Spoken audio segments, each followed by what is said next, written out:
आपको सुनने आए और आप इस विशाल आम सभा को संबोधित करें। अशोक नरेश जी मीणा साहब। रुक जाओ ना बाप।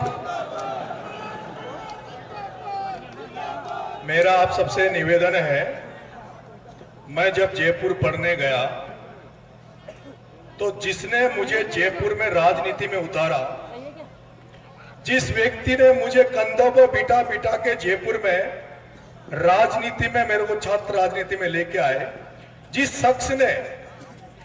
शख्स ने मुझे किसान राजनीति के बारे में बताया, जिस शख्स ने मुझे जो आज मेरे अंदर जो किसानों के प्रति जो दुख दर्द मेरे दिल में है, जिस शख्स ने उस किसान दर्द को मेरे अंदर डाला, मैं चाहता हूं अगर आप समय हो तो मैं चाहूंगा कि 2 मिनट मेरे बड़े भाई खुशीराम जी गुर्जर जो कि जयपुर से आए, उनसे चाहूंगा कि वो 2 मिनट आपसे 2 मिनट बात करें। आदरणीय खुशीराम जी गुर्जर।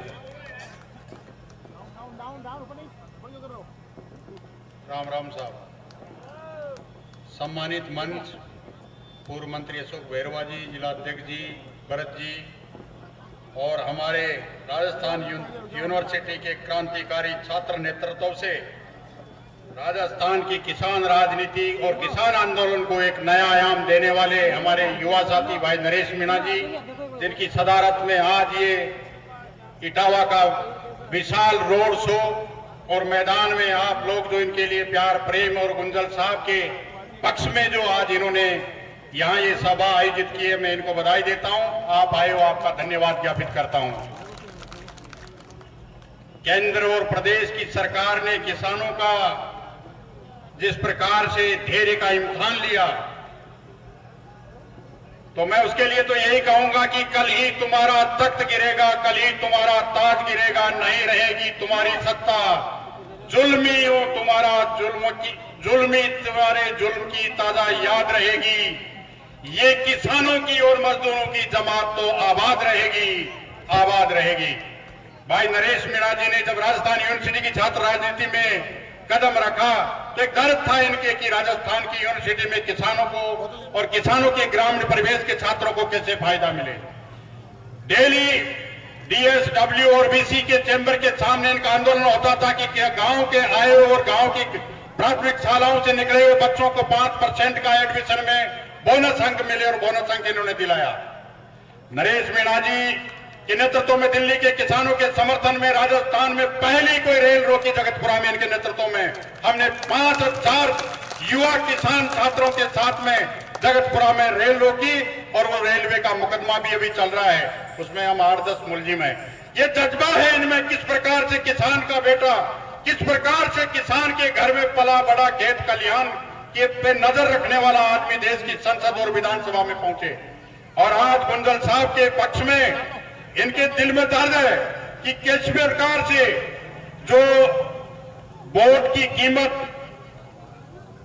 एक रानी और सेठानी की है, वही हमारी मां गांव में काम करने वाली, घर खेत खलिहान में काम करने वाली और मेहतरानी की वोट की कीमत है। वोट की कीमत बिरला जी की पत्नी के वोट की कीमत ज्यादा नहीं है। वही एक वोट उसका है, वही वोट मेरी मां का है, वही मेरी ताई का है। इसलिए वोट की कीमत पहचानो और 26 तारीख को प्रहलाद जी गुंजल साहब के समर्थन में धड़ाधड़ पैटी चूचाती रहनी चाहिए। शाम को सुबह 6-7 बजे से 6 बजे तक बूथ छोड़ना नहीं है, बूथ के बाहर रहना है। नरेश मीणा जी ओनली हाडोती कोटा 12 के नेता नहीं है, इनकी हमारे उधर भी बहुत सहे थे, बहुत चाहते हैं लोग। और ये एक युवा ब्रांड है राजस्थान का, युवा ब्रांड है। यूथ इनकी तरफ देख रहा है। नरेश मीणा जी मैं विश्वास के साथ कह सकता हूं कि आने वाला वक्त आपका होगा और हम सब आपके साथ होंगे। गुंजल साहब आपके साथ होंगे, भरत जी, प्रमुख साहब, माननीय मंत्री जी, हम सब आपके साथ चलेंगे। इन्हीं शुभकामनाओं के साथ भाई नरेश मीणा जी को आमंत्रित करता हूं कि उनका ओजस्वी भाषण आप सुने और जो मार्गदर्शन ये देंगे हम उनके साथ हिसाब से काम करेंगे। राम राम साहब। अब चुप हो जाओ। शेर तो रणथंभोर में रहे। मंच पर विराजमान पूर्व मंत्री अशोक जी बेरवा साहब, मंच पर विराजमान 12 जिला कांग्रेस कमेटी के अध्यक्ष पूर्व जिला प्रमुख आदरणीय रामचरण जी बटवाड़ा साहब, 12 जिले से पूर्व जिला प्रमुख हमारे रिश्तेदार परम आदरणीय भरत जी मारन साहब, मंच पर विराजमान पूर्व ब्लॉक अध्यक्ष आदरणीय दुर्गा शंकर जी मीणा साहब, मंच पर विराजमान रामेश जी प्रधान पूर्व प्रधान किशनगंज और समस्त मंचासीन मेरा छोटा भाई पूर्व छात्र संघ अध्यक्ष हरिप्रकाश मीणा, भाई यूथ अध्यक्ष विजय प्रताप सिंह जी, मेरा छोटा भाई मनीष मीणा, सुरेंद्र निमसरा, समस्त युवा साथियों और पंच पटेलों, इटावा की धरती पर आप सबको मेरा राम राम। पर्वत सी हो गई पीर, पर्वत सी हो गई पीर पिघलनी चाहिए, हिमालय से गंगा और निकलनी चाहिए। हंगामा खड़ा करना गुंजल और नरेश का मकसद नहीं, पर इस हाड़ौती की तस्वीर और दिशा बदलनी चाहिए। हाड़ौती के किसानों के हालात बदलने चाहिए, हाड़ौती के किसानों के हालात बदलने चाहिए।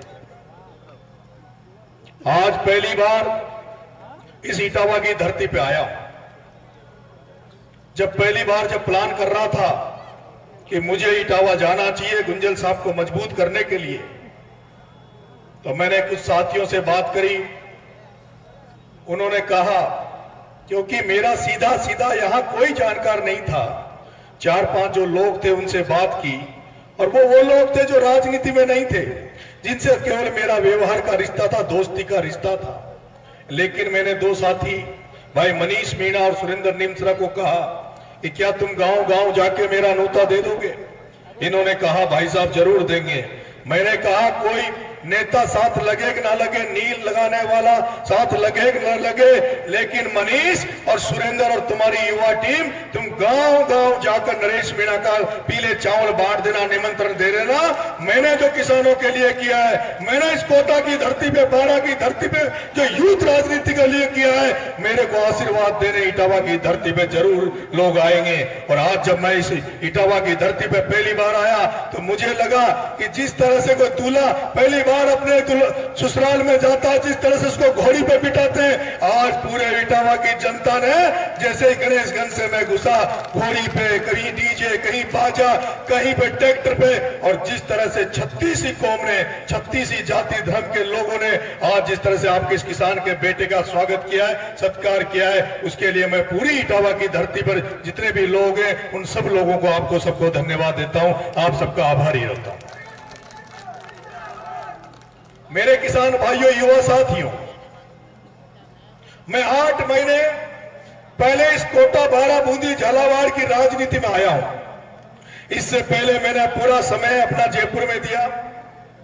जयपुर गया था नौकरी लगने, लेकिन कुछ साथियों ने राजनीति में ले आए, छात्र राजनीति की, और जब तक छात्र राजनीति की, तो राजनीति भी केवल इसलिए की कि जिन लोगों का कोई धनी धोरी नहीं है, जिनकी कोई सुनने वाला नहीं है, जो गांव के बच्चे जो स्कूलों में, कॉलेजों में पढ़ने आते हैं, जिनको छात्रवृत्तियां नहीं मिलती, जिनको एडमिशन नहीं मिलते, जिनको सड़कों में ठोकरें खानी पड़ती है, बसों में ठोकरें खानी पड़ती है, जो कमरों में किराए पे रहते हैं, उन बच्चों के लिए मैं क्या कर सकता हूं? ऐसे हजारों छात्रों के लिए आपके बेटे ने जयपुर में जाके आंदोलन किया, और जिसका नतीजा ये निकला कि आज भी कोटा, बूंदी के बाद सभाई माधोपुर, दौसा, अलवर में लोगों का जो प्यार है, उसको आपने इस हाड़ौती में भी देखा होगा। जब भी नरेश मीणा उनको बुलाता है, तो वो अपने आप के खुद के साधनों को लेकर हाड़ौती में आ जाते हैं।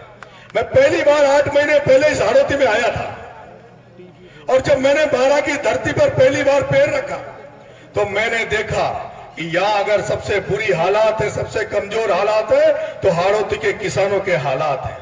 जिस हाड़ौती में, कोटा, बूंदी, झालावाड़, बाड़ा में अगर सबसे बड़ी कोई तादाद है, सबसे बड़ी अगर इनकम का कोई सोर्स है, इनकम का कोई आय का स्रोत है, तो केवल यहाँ के किसानों की खेती बाड़ी आय का स्रोत है।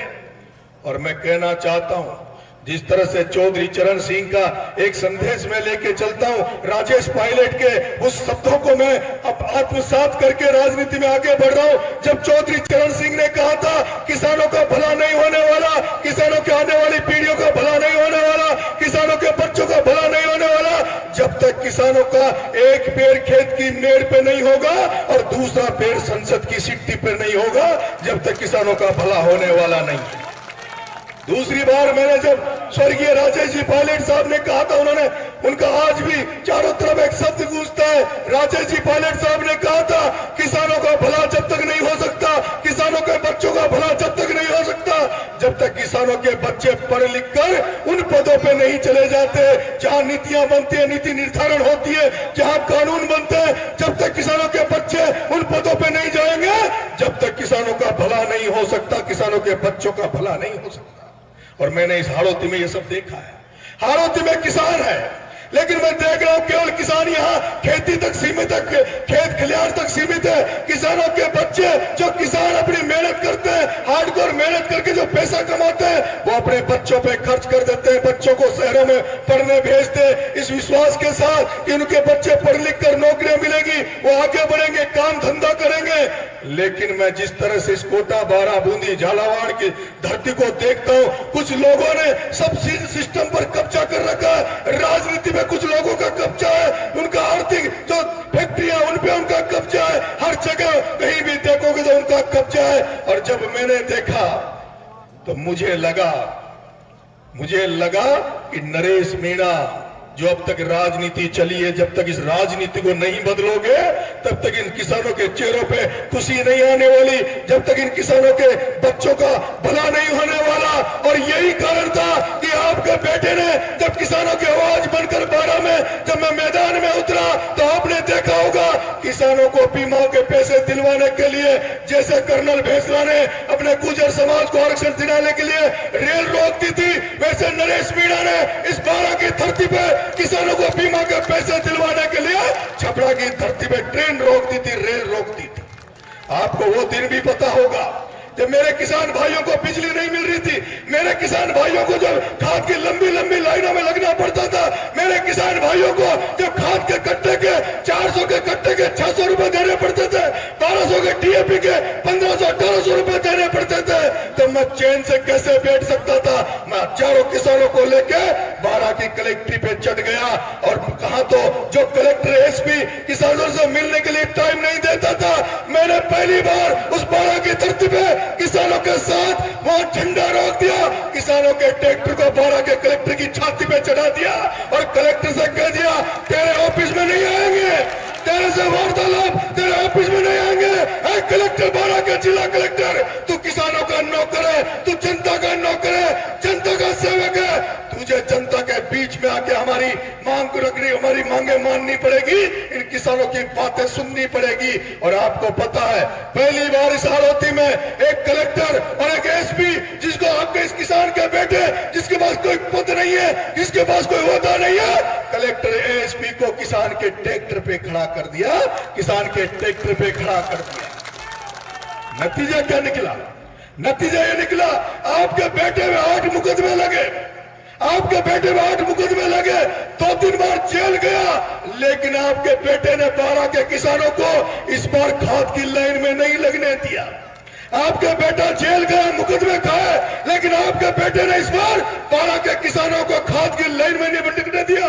किसी किसान को खाद के कट्टे के 2 रुपए नहीं जाने दिया, किसी किसान को जो बीमा के पैसे रुके पड़े थे, आपके बेटे ने 81 करोड़ रुपए बीमा के जो अटके पड़े थे, उन किसानों को 81 करोड़ रुपए दिलाए। आज मैं आपके बीच में आया हूं और मैं चुनाव को लेकर आपके बीच में आया हूं, मैं प्रहलाद कुंजल के लिए वोट मांगने आपके बीच में आया हूं, और इसीलिए आया हूं क्योंकि मैं उस चौधरी चरण सिंह के सपने को पूरा करना चाहता हूं, मैं राजेश पायलट के उस सपने को पूरा करना चाहता हूं, जिन्होंने कहा था किसानों को खेती करने के साथ साथ राजनीति में भी आगे आना होगा, किसानों के बच्चों को फैक्ट्रियां खोलनी पड़ेगी, किसानों के बच्चों को खेतों के अलावा व्यापार करना पड़ेगा, किसानों के बच्चों को पढ़ लिख कर ब्यूरोक्रेट्स बनाने पड़ेंगे। इसलिए आज प्रहलाद गुंजल के लिए ये आपका बेटा कोटा बूंदी की गली गली सड़कों सड़कों पर निकलकर वोट मांग रहा है। राजस्थान में 25 सीटों पे चुनाव हो रहा है, लेकिन मैं कहीं नहीं गया, क्योंकि मैं इसलिए नहीं गया क्योंकि मेरी सबसे ज्यादा जरूरत है, आज जगाने की सबसे ज्यादा जरूरत है। अगर आज सबसे बुरे हालात है तो वो कोटा बूंदी पारा झालावाड़ के हालात है। लेकिन मैं जानता हूं जिस तरह से ये चुनाव हो रहा है, मेरे लिए चुनाव एक चुनाव नहीं है, एक सांसद का चुनाव नहीं है। ये जो प्रहलाद गुंजल और एक व्यापारी के बीच में जो चुनाव हो रहा है, एक तरफ किसान का बेटा है कांग्रेस पार्टी से और भारतीय जनता पार्टी से एक व्यापारी बैठा है। उस व्यापारी और गुंजल का ये चुनाव है। मेरे लिए, आप लोगों के लिए, जनता के लिए चुनाव हो सकता है। नरेश मीणा के लिए तो एक आंदोलन है, वो आंदोलन है जब अन्ना हजारे ने आंदोलन किया था। उस अन्ना हजारे के आंदोलन से जब केजरीवाल निकला, पंजाब में सरकार बनी, ये वो आंदोलन है जब जेपी ने आंदोलन किया था। उस आंदोलन से मुलायम सिंह यादव निकला, नीतीश कुमार निकला, बिहार का लालू यादव निकला। ये हाड़ौती की धरती पे ये चुनाव नहीं है, ये एक आंदोलन है। इसको मेरे युवा साथियों, किसान भाइयों, इसको एक आंदोलन की नजर में आप देखो। अगर प्रहलाद गुंजल चुनाव जीतता है, अगर प्रहलाद गुंजल चुनाव जीतता है तो हाड़ौती की राजनीति में एक किसान राजनीति का उदय होगा। जो किसानों के बच्चे जो सपने देखते थे, जो छाप संघ में जीत के आते थे, जो सरपंच प्रधान प्रमुख बन के आते थे, जो सोचते थे कभी हम भी प्रधान एमएलए बनेंगे, कभी हम भी सांसद बनेंगे। मैं देख रहा हूं दोनों पार्टियों में कौन लोग बैठे हैं और किनको टिकट मिलते हैं। अरे मेरे किसान भाइयों, कब तक भिखारी बन के रहोगे? कब तक दूसरों के दरवाजे में ठोक देते रहोगे? कभी तो मालिक बनो। जिस तरह से तुम खेतों के मालिक हो, अगर तुमने नरेश पे भरोसा किया तो नरेश मीणा तुम्हारे आने वाले बच्चों को फैक्ट्रियों का मालिक बनाएगा। नरेश मीणा तुम्हारे आने वाले बच्चों को राजनीति में बड़े ओहदों पे देखना चाहता है। इसलिए मैं इस कोटा में गुंजल के चुनाव प्रचार में घूम रहा हूं मेरे भाइयों। और आपको पता है, एक वो प्रहलाद गुंजल, एक वो प्रहलाद गुंजल जिसकी पूरी जिंदगी सड़कों पे निकल गई, आंदोलनों में निकल गई। जिस प्रहलाद गुंजल की इस आम जनता को सुख चैन के लिए कभी वो थाने पे धरना देता है, कभी प्रशासन से टकराता है, कभी कलेक्टर का घेराव करता है। मेरे भाइयों सोचो, अगर प्रहलाद गुंजल जीत गया, मैं आपसे वादा करता हूं किसान भाइयों, जिस तरह से हिंदुस्तान के किसानों ने दिल्ली को घेर के बैठ गए थे और मोदी और अमित शाह को झुकाकर उनके काले कारनामों को, उनके काले कानून को वापिस कर दिए थे। अगर प्रहलाद गुंजल जीत गया, मैं आपसे वादा करता हूं, एक बेटा वो अशोक चांदना, दूसरी तरफ बाड़ा से नरेश मीणा, पीपलदा से चेतन पटेल, खानपुर से सुरेश गुर्जर, हम सारे लोग मिलकर प्रहलाद गुंजल के साथ, अगर आपको किसानों को समस्या आ गई, किसानों को किसी तरह की दिक्कत आ गई, मैं वादा करता हूं सत्ता यहाँ बीजेपी की होगी, मुख्यमंत्री चाहे भजन लाल होगा, लेकिन अगर हाड़ौती के किसानों को किसी तरह की कोई दिक्कत आ गई तो जैसे किसानों ने दिल्ली को घेर लिया था, इस कोटा को घेर के बैठ जाएंगे और कोटा की इस संभागीय अध्यक्ष को इनको घेर कर ऐसे बैठेंगे कि जब तक किसानों को कोई छीन नहीं सकता, कोई किसानों को नहीं कर सकता। कल अमित शाह जी आए थे, अमित शाह जी आए थे, मैंने उनका भाषण सुना और मैंने परसों एक प्रेस कॉन्फ्रेंस करी थी। मैंने प्रेस कॉन्फ्रेंस करी थी कि जो राष्ट्रवाद की बात करते हैं, जो देशभक्ति की बात करते हैं, जो राष्ट्रवाद देशभक्ति का चोला ओढ़ के जनता में जाते हैं, मैंने इसका काला कारनामा ओम बिरला का सबके सामने लेके आया था। इस तरह से दाऊद इब्राहिम जो देश का भगोड़ा है, जो आतंकवादी है, जो बंबई में बम ब्लास्ट करके हजारों लोगों को मार के जो पाकिस्तान चला गया, उस दाऊद इब्राहिम का एक पार्टनर है जिसका नाम है जेम जोशी। उस जेम जोशी से ये हमारा जो सांसद, जिसको 10 साल से आप सांसद बना रहे हो, वो ओम बिरला उससे फॉर्च्यूनर गाड़ी गिफ्ट में लेता है। अब सोचो, जिस वे ओम बिरला ने वो फॉर्च्यूनर गाड़ी गिफ्ट में ली है, उस फॉर्च्यूनर गाड़ी के एवज में उस आतंकवादी को वो बैठे पाकिस्तान में, उस जेम जोशी को क्या मदद करी होगी, आप समझ सकते हो। आज मैंने सुना है 1-4-2 कंपनियां, फर्जी कंपनियां बना के हमने सबूत पेश किए, तो फर्जी कंपनी बना के 400 करोड़ की फर्जी कंपनी बना के पूरी बजरी का कब्जा कर लिया। आम किसान को एक टोली रेत नहीं मिल रही, आम किसान को एक टोली पत्थर नहीं मिल रहा, और ओम बिरला के जो रिश्तेदार नातेदार है उनके दम पर चल रहे हैं, जेसीबियां चल रही है।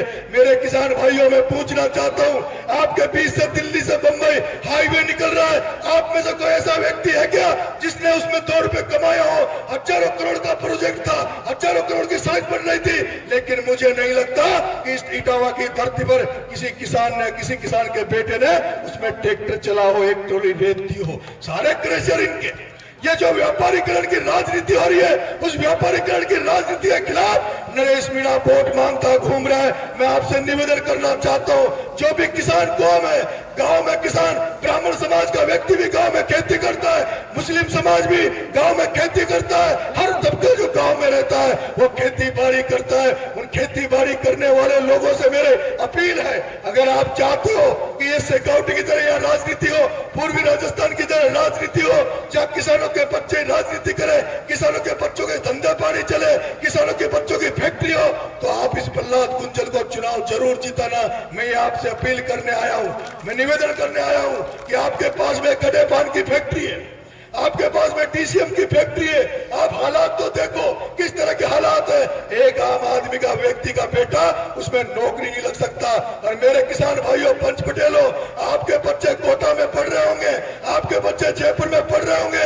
आज जो कोचिंगों में जिस तरह की फीस वसूली जाती है, जिस तरह से कोचिंगों में लाखों करोड़ों रुपए छात्रों से ऐंठे जाते हैं, जिस तरह से शहरों में कमरों की रेटें बढ़ गई है, आम किसान का बच्चा 5,000 से 6,000 रुपए किराए का मकान में रह नहीं सकता। लेकिन आज दिन तक इस ओम बिरला ने यह नहीं कहा कि इन बच्चों को छात्रवृत्ति मिलनी चाहिए, ये जो किराए के मकानों में इनको छात्रवृत्ति मिलनी चाहिए, ये जो एलन वाला, ये जो बंसल और ये जो कोचिंग क्लासेज है, इनमें इन बच्चों को छूट मिलनी चाहिए। मैं तो आपसे निवेदन करने आया हूँ, नई क्रांति साड़ोती में फूट रही है, आप सब लोग मन बनाकर पूरी ताकत से अपने अपने पोलिंगों को संभालना, कोई वोट रहने नहीं चाहिए। आपने अगर चाह लिया, आप सब गुंजल बन के ये जो मंच में बैठे हैं, ये सारे नेता अगर आप बन गए तो गुंजल साहब को कोई चुनाव नहीं हरा सकता। ये मैं आपसे वादा कर रहा हूं। मैं आपसे ये भी कहना चाहता हूं, 10 साल से कोटा के सांसद ओम बिरला जी रहे, आज उन्होंने एक पर्चा निकाल दिया कि हमने ये विकास किया है। मैं पूछना चाहता हूं, यहाँ पे जो इटावा में ट्रॉमा सेंटर खुला, वो ट्रॉमा सेंटर, अरे बिरला तूने नहीं खुलाया, वो ट्रॉमा सेंटर रामनारायण मीणा ने खुलाया, वो कांग्रेस ने खुलाया। आज मैं पूछना चाहता हूँ, बूंदी में जो मेडिकल कॉलेज खुला, वो मेडिकल कॉलेज बिरला तूने नहीं खुलाया, वो हमारे भाई कांग्रेस के नेता अशोक चांदना ने खुलाया। और आज में इन्होंने हमेशा कहा कि 500 बेड का हॉस्पिटल कोटा में बिरला ने खुलाया। अरे बिरला, तूने तो केवल फैक्ट्री खुली है, अगर जो 500 बेड का जो हॉस्पिटल खुला है कोटा में, वो हमारे विकास पुरुष शांति धारीवाल ने खुलवाया है, वो विकास पुरुष शांति धारीवाल ने खुलवाया है। कोटा में घुस के देखना, कोटा में जो भी विकास की नजर आपको विकास के ऊपर पड़ेगा, आज कोटा विकास की तरफ है तो केवल शांति धारीवाल की वजह से। ओम बिरला कह रहा है मेरे नाम से लोग वोट नहीं देंगे, मैंने कुछ नहीं किया इसलिए मेरा नाम मत लो, लोगों से मोदी का नाम लो, लोगों से राम मंदिर का नाम लो। मैं आपसे कहना चाहता हूं बिरला जी, अगर वो मोदी आ जाए, मोदी का अगला आ जाए, तो भी वोट देने वाले नहीं है। क्योंकि मैं कहना चाहता हूं कि अगर नरेंद्र मोदी के नाम पे वोट मांग रहे हो तो नरेंद्र मोदी से कोटा में एयरपोर्ट खुलवा लेते। नरेंद्र मोदी के नाम पे वोट मांग रहे हो तो नरेंद्र मोदी से आईआईटी खुलवा लेते। नरेंद्र मोदी के नाम पे वोट मांग रहे हो तो नरेंद्र मोदी से एम्स खुलवा लेते। अगर इस कोटा की धरती पे एयरपोर्ट खुल जाता, एम्स खुल जाता, आईआईटी खुल जाती, तो हमारे जो बच्चे, जो लाखों बच्चे कोचिंग करते हैं, पढ़ाई लिखाई करते हैं, उनको आज बंबई, दिल्ली आईआईटी करने नहीं जाना पड़ता। आज एम्स के लिए आप कोटा में कोई इलाज काम पड़ जाए, हॉस्पिटल में काम पड़ जाए, तो आप कहां जाते हो? एक वो सुधा हॉस्पिटल, जो मरे हुए लोगों का भी इलाज करता पैसे खाने के लिए, वो हॉस्पिटल मैत्री हॉस्पिटल, जिसमें हमने सुना है ये लोग कोटा में, आपने कभी भी गए होंगे, किसी गांव देहात का कोई व्यक्ति बीमार हो जाता है तो जब तक कोटा के हॉस्पिटल में रखते हैं जब तक पूरी जेब खाली नहीं हो जाए। और जब उस मरीज की जेब खाली हो जाती है, उस जेब खाली होने के बाद में फिर जब उनको लगता है इस मरीज के परिजनों का पैसा नहीं बचा, इसकी हालत खराब है, फिर जयपुर रेफर कर देते हैं। मेरे पास जयपुर में बहुत फोन आते हैं, भाई साहब कोटा से रेफर कर दिया। जब जयपुर में उसकी बॉडी पहुंचती है तो वो जिंदी बॉडी जयपुर तक नहीं पहुंचती, उसको तो ये लोग यहाँ मार चुके होते हैं, और उस व्यक्ति को नहीं मारते, उसके परिवार को भी हम मार चुके होते हैं। आज दिन तक ओम बिरला ने कभी ये नहीं कहा कि सुधा हॉस्पिटल का इलाज कर देंगे, मैत्री पे इलाज कर देंगे। अगर आज आपकी इस कोटा की धरती पे एम्स जैसा हॉस्पिटल अस्पताल खुल जाता तो आपको अपने परिजनों को जयपुर नहीं ले जाना पड़ता, आपको दिल्ली नहीं ले जाना पड़ता। इसलिए मैं कहना चाहता हूँ, ओम बिरला जिस कोटा की धरती पे किस मुंह से वोट मांग रहे हो? अरे हम तो प्रहलाद गुंजल को वोट देंगे, उस प्रहलाद गुंजल को जो सांसद के रूप में पहली बार वोट मांग रहा है, उस प्रहलाद गुंजल को देंगे जिसने ना रात देखी ना दिन देखा, जिसने ना ये देखा कि मेरे पे मुकदमा लग जाएगा, बूंदी में कोई मर जाता है रात को जाके वहां धरना दे देता है, कहीं भी जहाँ बुलाते हो वहां वो उठ के चला जाता है। मैं आपसे उस किसान के बेटे को राजनीति में जिंदा रखने के लिए भीख मांग रहा हूँ, आपसे वोट मांग रहा हूँ कि जिस प्रहलाद गुंजल को सब लोगों ने राजनीति हत्या करने का प्रयास किया, मैं उम्मीद करता हूँ ये कोटा बूंदी की जनता उसको ना उम्मीद नहीं करेगी, उसको ना उम्मीद नहीं करेगी। और अगर प्रहलाद गुंजल को आपने जिता दिया, अगर प्रहलाद गुंजल को जिता दिया तो समझ लो नरेश मीणा भी बन गया। समझ लो अगर गुंजल साहब चुनाव जीतेंगे तो आपका बेटा नरेश मीणा भी अपने आप को राजनीति में स्थापित मानेगा, क्योंकि ये चुनाव जिस तरह से गुंजल साहब के साथ हमें लक्ष्मण की भूमिका में उनके साथ लग रहे हैं, हमारा नाम भी उनसे जुड़ चुका है। इसलिए मेरे भाइयों, इस सोशल मीडिया के माध्यम से, इस आप सबके माध्यम से पूरे कोटा बूंदी के युवा साथियों से निवेदन कर रहा हूं कि 26 तारीख को ब्याह शादी सभा का समय है। आप सब लोग ब्याह शादी सभा में बाद में जाना, पहले अपने पोलिंग को संभालना और पोलिंग पे वोटिंग लिस्ट लेके एक एक वोट को गुंजल को दिलवाना, उसके बाद अपने बाकी के काम करना। इसी के साथ मेरे किसान भाइयों, आप जो आशीर्वाद देने मुझे आए हो, हम सब कांग्रेस पार्टी को आप आशीर्वाद देने आए हो, मुझे ये उम्मीद है कि आप सब लोग मिलकर प्रहलाद गुंजल किसान के बेटे को हम 26 तारीख को मतदान करके 4 तारीख को सांसद बनाएंगे। वो प्रहलाद गुंजल जो दिल्ली में भी संसद में गूंजेगा और जरूरत पड़ेगी तो आपके लिए आपकी सड़कों पर भी आंदोलन करेगा, आपके लिए आपकी सड़कों पर लड़ाई लड़ेगा। तो मेरा आप सबसे निवेदन, आप सब खड़े होकर, मैं कुछ नारे लगाऊंगा, वो सब नारे लगाएंगे, सब लोग खड़े हो जाइए।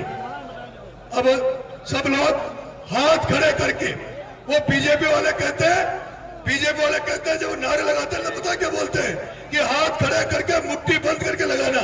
मैं कह रहा हूं हाथ खड़े करके हाथ को ऊंचा रखना ताकि लगे पंजा दिख रहा है। कांग्रेस पार्टी जिंदाबाद, कांग्रेस पार्टी जिंदाबाद, प्रहलाद गुंजल जिंदाबाद, राहुल गांधी जिंदाबाद, राहुल गांधी जिंदाबाद, कौशिक डोटासरा जिंदाबाद, सचिन पायलट जिंदाबाद, कांग्रेस पार्टी जिंदाबाद। राम राम साहब। नरेश मीणा, नरेश मीणा, मीणा, मीणा,